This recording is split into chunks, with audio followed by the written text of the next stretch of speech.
A Rich Hill man who pleaded guilty to homicide by vehicle last night has now been readmitted.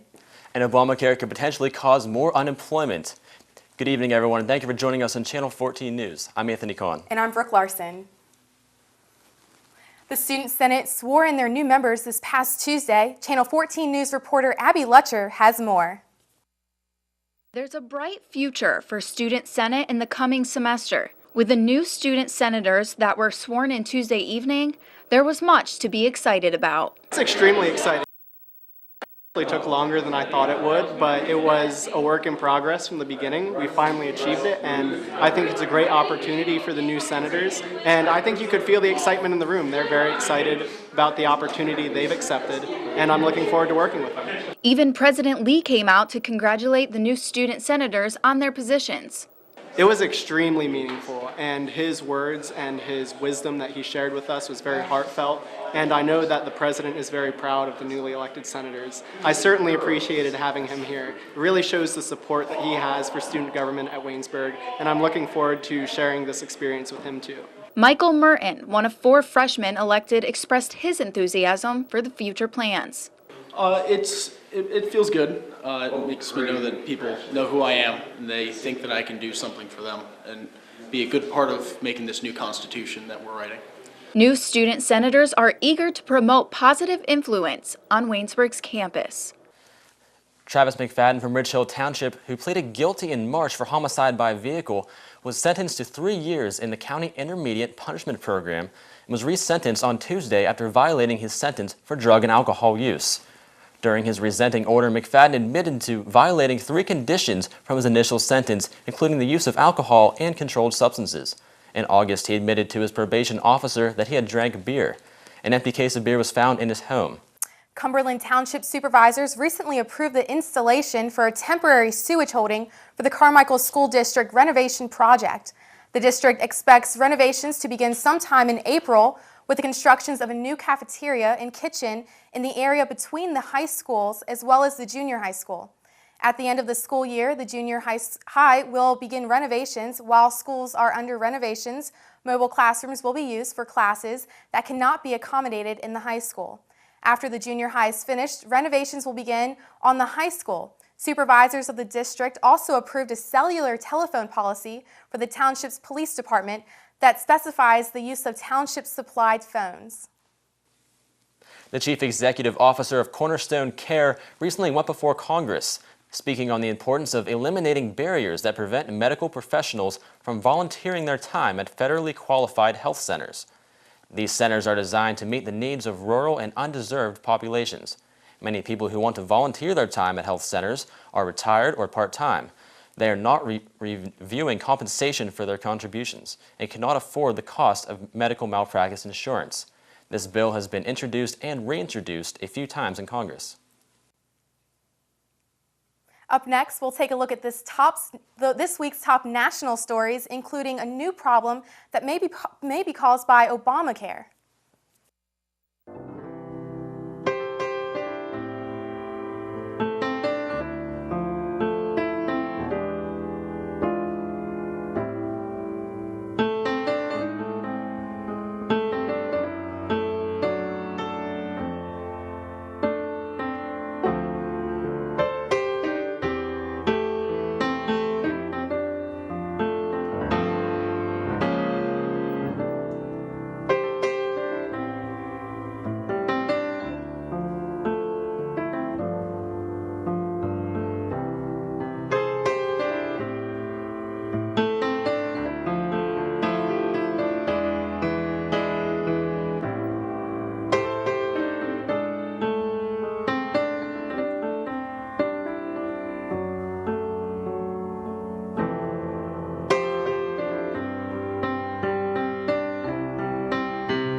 This week, the Senate passed a $1 trillion farm bill that the House already approved. It now goes to President Obama. It lays out 5 years of farming policy, cuts food stamps, and increases spending on farmers markets. CNN's Lisa Desjardins has the very latest from Capitol Hill. This is something that only happens once every 5 or 6 years. A new sweeping food measure called the Farm Bill is headed to the president's desk after the Senate passed it 68-32. And let's start with what it means for what we eat and drink. This bill will prevent a spike in milk prices. It also sets a line on food labeling. Meat in the grocery store has to say where the animal was born, slaughtered, and where the meat was processed. Now onto the money. This bill means a huge change. In 80 years of farm subsidies, it will end what are called direct payments. Those are subsidies that went to farmers whether they planted anything or not. Instead, this bill will give subsidies for farmers to buy crop insurance. Now on to food stamps. That was a huge fight in this bill. Food stamps will be cut by $8 billion, but that will only affect people in 16 states and the District of Columbia. Overall, it's a $1 trillion bill that will affect what we grow and eat in this country for the next 5 years, and the president has indicated he will sign it. Lisa Desjardins reporting. A new report warns that the Affordable Care Act could reduce the U.S. workforce. CNN Brianna Keller tells us why. You guys feeling kind of shy? While President Obama was out trying to sell his agenda, I want America to now invest in you. the White House found itself playing defense. A new report by the nonpartisan Congressional Budget Office estimating Obamacare will cause Americans to leave the workforce, emboldening Republican claims that the law is a job killer. The CBO report is certainly not pretty if you're interested in creating jobs in America. The report says Americans may choose to work fewer hours or not at all to maintain their eligibility for Medicaid or federal subsidies, or because they can now purchase insurance on the individual market rather than relying on an employer. The report says that will cause a reduction of the labor force equal to more than 2 million workers in 2017, 2.5 million by 2024. White House officials are calling the CBO's calculations incomplete, saying they ignore job growth the health care law will create. Is that an admission that there are some winners and losers here when you're talking about people who want to participate in the workforce? There is nothing as documented. There's nothing here that by giving you the option of affordable and quality health insurance, we're not giving you, that's not a negative thing. The report also finds 1 million fewer people than expected will sign up for Obamacare by the end of March when the enrollment window closes, 6 million instead of the 7 million initially projected. But the White House is touting the CBO's finding that the deficit will fall to $514 billion this year, its lowest point since 2007, reassuring news to economists. The United States is advising airlines with direct flights to Russia to be aware of the possibility that explosive materials could be concealed in toothpaste or cosmetic tubes. According to a law enforcement source, the threat is based on new intelligence information ahead of the start of the Olympics in Sochi this week. Russian transportation officials banned liquids in airline carry-on luggage already. The Obama administration has not indicated it is not safe to travel to the Olympics. Secretary of State John Kerry added that people should be alert and take precautions. Advice, he says, has been requisite since the 9/11 attacks. First Lady Michelle Obama met Wednesday with students and parents at a high school in Alexandria, Virginia, urging them to complete their higher education. The event was organized by the Free Application for Federal Student Aid, or FAFSA, which helps students find money for college. Michelle Obama told them filing the financial aid form is an important first step for students who want to finish their education, but that too many of them don't bother to apply for the billions in assistance because they wrongly think they can't afford to pay for college. Filing out FAFSA has even become quicker and easier under the Obama administration and can mean earning some of the $150 billion in loans and grants the federal government makes available annually through the Education Department. One Hazelwood woman has been charged on several accounts of robbery. We'll have all the details coming up next.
Hazelwood woman was arrested and charged with 7 counts of robbery. These robberies took place between January 18th and February 3rd. According to the police, Starnita Sloan robbed 7 different businesses, holding at least 2 at gunpoint. Police said Sloan either showed a gun or pretended to have one in order for the store clerks to cooperate. It is not clear how much money was stolen altogether. After an accident that took place just feet away from a police station, a Pittsburgh police officer faces a charge of driving under the influence. Officer Michael Lafferty's vehicle collided with another motorist early Sunday morning. The other driver told police that Lafferty had bloodshot eyes and a strong odor of alcohol. Lafferty was arrested for DUI and is now working in a non-duty capacity. After reducing speed limits in the Pittsburgh area due to severe winter weather, Piedmont has restored all speeds to their original limits. All speed limits were lowered Tuesday night to 45 miles per hour on interstates and several other roadways. PennDOT is still at work treating the roadways after their most recent winter storm. Due to low salt supplies, Shaler Township officials announced Tuesday that fewer roads will be treated for winter weather. The Public Works Department is on salt conservation, forcing treatments of roads to be reduced. They will salt mostly hills, turns, and intersections. Coming up after the break, Brendan Keeney will have your business report. Stay tuned.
It's recently been difficult for college students to get to class. Brendan, can you fill us in on the winter weather nationwide? Absolutely, Anthony.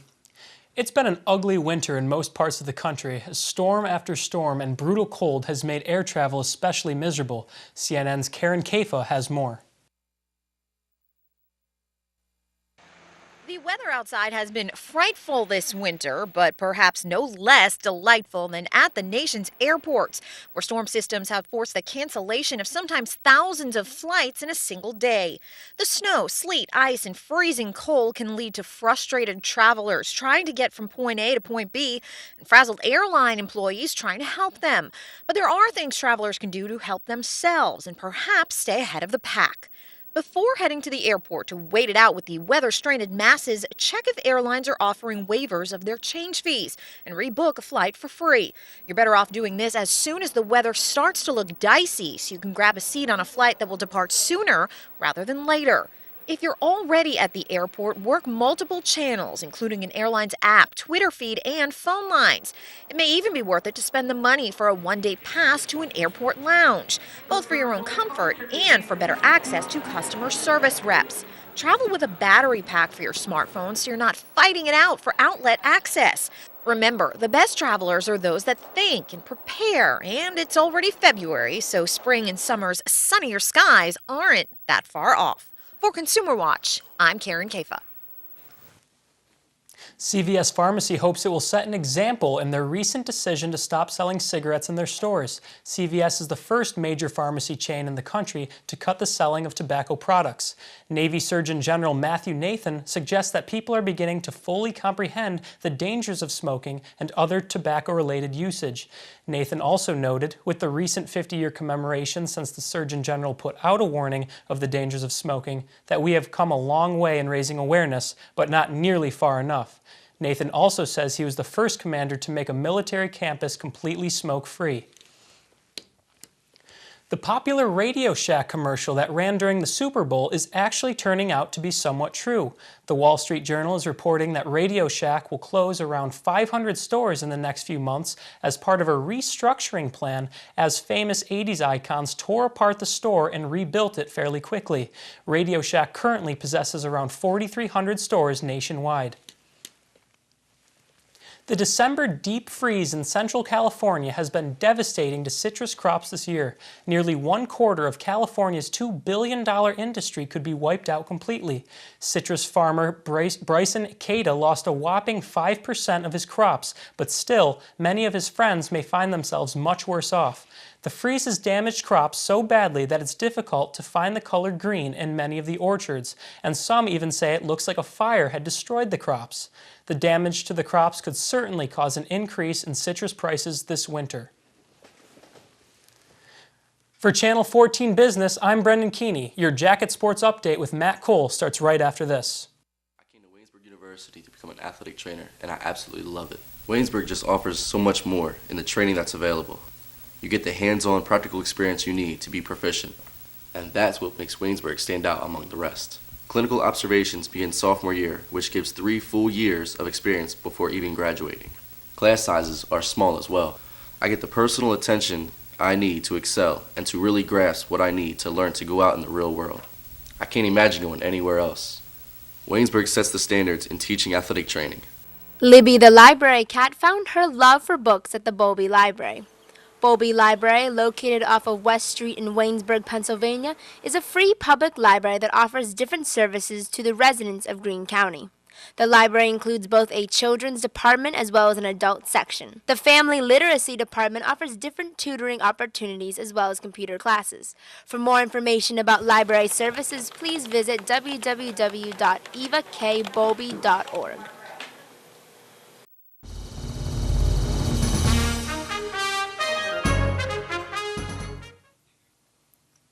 Matt, Waynesburg basketball teams were in action last night. Give us a little update. Yeah, both basketball teams got themselves in a couple tight ones last night. Both the men's and women's basketball teams traveled north on Interstate 79 to take on the rival Washington and Jefferson Presidents last night. The Waynesburg women's team jumped out to a very early lead but could not hold back the Presidents as it fell by the final score of 73-65. The Jackets made a run down the stretch, pulling to within 3 points of the lead with 2 minutes and 12 seconds left in the game, but W&J was able to hit 5 of 6 free throws to pull out the win. Junior guard Hayden Giuliani led the team in scoring for Waynesburg with a game-high 18 points while going 4 for 6 from three-point range. The Jackets are now tied for 4th place in the PAC standings with Westminster with the loss. The men's Yellow Jacket basketball team, meanwhile, completed a season sweep of the Presidents as they took care of business with an impressive 82-77 win. Junior guard Jacob Flegel scored a season-high 23 points while going a perfect 3 for 3 from three-point distance. Junior guard Byram Luco and junior forward Jason Probst joined Flegel as double-digit scorers with 15 and 14 points respectively. The victory gave the Jackets their first 2-game regular season sweep of a PAC opponent since the 2006-07 campaign and their first 2-game sweep of Washington and Jefferson since the 2003-04 season. The Yellow Jackets now sit just 1 game behind W&J for 4th in the conference standings. The Waynesburg University wrestling team has a monumental match coming up this Saturday when they participate in the John Suma Memorial Tournament. The wrestling team is currently tied for the team record for wins in a season with 14. Now the upcoming schedule includes the PAC Championships on February 14th and then a last match against Alderson Brodus on February 19th before the NCAA Mid-East Regionals in March. If the wrestling team earns a team victory against Alderson Brodus, they will become the winningest team in school history. After posting a double-double in both of her games this past week, Waynesburg's freshman forward Courtney Sargent was named ECAC Division III South Women's Player of the Week. Sargent poured in 20 points and 11 rebounds against Grove City and followed up that performance by scoring 17 points and collecting 11 rebounds against Thomas More. Not only was Sargent named the ECAC Player of the Week, but Sargent also joins Anthony Bonaventura as our Waynesburg Athletes of the Week. Bonaventura led the Jackets to a comeback victory against rival Teal on Saturday with a pin in overtime in the 174-pound bout. The fall improved Bonaventura's team best record on the season to 25-2 as the wrestling team continues to lean on his efforts in pursuit of a PAC title. And Courtney Sargent, of course, averaged team highs in scoring and rebounding this past week. Congratulations to both athletes on their achievements. I'm Matt Cole, and that's sports. Up next, Ryan Schwertfeger has the latest headlines in this week's Yellow Jacket.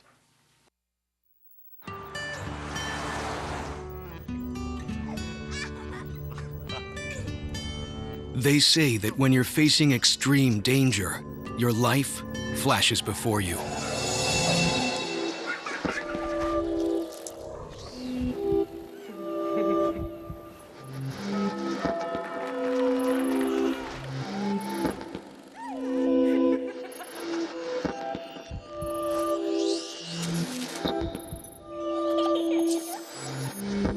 If you think that's sad, consider facing it before you even have enough life to flash before your eyes. Car crashes are a leading killer of children 1 to 13. Deaths and injuries can be prevented by using the right car seat. Visit safercar.gov/the-right-seat to know what is appropriate for each age and size.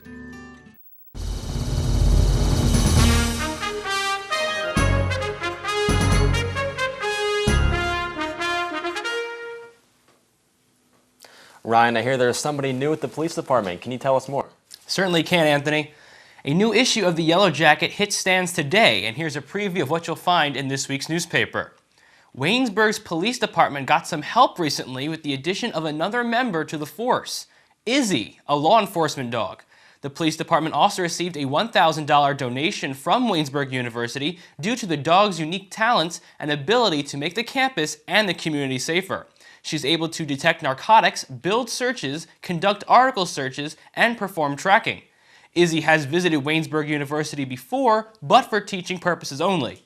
The university and the police department hopes it stays that way. Waynesburg University's new president, Douglas G. Lee, was recently named to the top 100 people list that's compiled by the Pennsylvania Business Central organization. The list includes top executives from powerful and influential companies, in addition to business people who have made an impact in their community. Lee said that he was flattered and humbled to be selected for something like that, as it helps to promote the university. Lee is also involved in the Boy Scouts of America and is an elder in the Presbyterian Church, both of which factored into the group's decision to add him to the list. So from all of us here at Live at 5 and at Waynesburg University, congratulations to President Lee. Many current Waynesburg students are familiar with the annual Merit Day scholarship interviews, but starting this year, that's about to change. The newly revised event, now called President's Recognition Day, will not include departmental interviews between students and faculty. Instead, the school will provide more financial assistance to deserving students based off of their GPA and their SAT scores. Jessica Sumter, Director of Admissions at Waynesburg University, believes this will put less pressure on students coming to the school for the special day, which will in turn allow them to focus on instead whether Waynesburg is the right school for them. Other scholarships, however, including the Bonner, Stover, Fine Arts, and Ohio scholarships, will still require interviews with the leaders of those programs. Prospective students will be arriving at Waynesburg University this coming Saturday morning at 9. Dustin Hatzenbuehler of The Voice fame will perform here at Waynesburg University. Singing as part of the Coffee House series run by the Student Activities Board, Dustin is visiting campus as part of what he calls a unique journey, playing his music up and down the East Coast since October. The SAB invited Dustin after seeing his videos on YouTube, and now that he's accepted, students are looking forward to hearing his piano-driven pop sounds at the Beehive this Saturday at 8 p.m. Students also attending the coffee house will be treated to complimentary beverages and cookies, and all in attendance will receive a free coffee mug. You'll find these stories and more in this week's Yellow Jacket on stands now. To view the publication online, visit www.issuu.com/WU Yellowjacket. Reporting for the Yellow Jacket newspaper, I'm Ryan Schwertfeger. Now, here's a look at your 5-day forecast.